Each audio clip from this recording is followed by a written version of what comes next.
किनी गावाजवळ धाडसी दरोडा, बसमधून 1,22,00,000 लाखाचा मुद्देमाल लंपास। कोल्हापूर ते मुंबई जाणाऱ्या अशोका कंपनीच्या खासगी आराम बसवर आज पहाटे 12च्या दरम्यान किनी गावच्या हद्दीत अनोळखी 7 ते 8 अनोळखी इसमांनी चाकूचा धाक दाखवून सुमारे 1,22,00,000 रुपयाचा धाडसी दरोडा टाकलाय। कोल्हापुरातून मुंबईकडे जाणारी अशोका कंपनीची खासगी आराम बस क्रमांक MH09 GJ 7272 ही रात्री 11च्या दरम्यान कोल्हापुरातून मुंबईकडे जाण्यास निघाली। तावडे हॉटेल या ठिकाणी 3 अनोळखी व्यक्ती बसमध्ये बसल्या। ही बस पुणे बेंगलोर राष्ट्रीय महामार्गावरील किनी गावच्या हद्दीतील भुताचा माळ परिसरात आली असता बसमधील तिघांनी चाकूचा धाक दाखवून बस रस्त्याकडे थांबवली। बसच्या पाठीमागून येणाऱ्या अनोळखी 4 ते 5 अनोळखी व्यक्ती बसचा पाठलाग करत येत होते।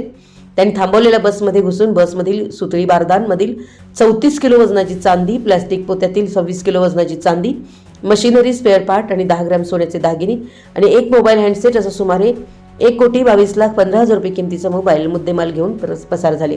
पसार होताना संशयित दरोडेखोरांनी बस चालक आणि प्रवाशांना या हद्दीत थांबायचं नाही, नाहीतर जीवानिशी मारू अशी धमकी दिल्यानं बस पुढे निघून गेली आणि चालकानं सांगली जिल्ह्यातील कणेगाव इथं थांबून सांगली जिल्ह्यातील 112 क्रमांकावर फोन केल्यानंतर सांगली पोलिसांनी धाव घेतली।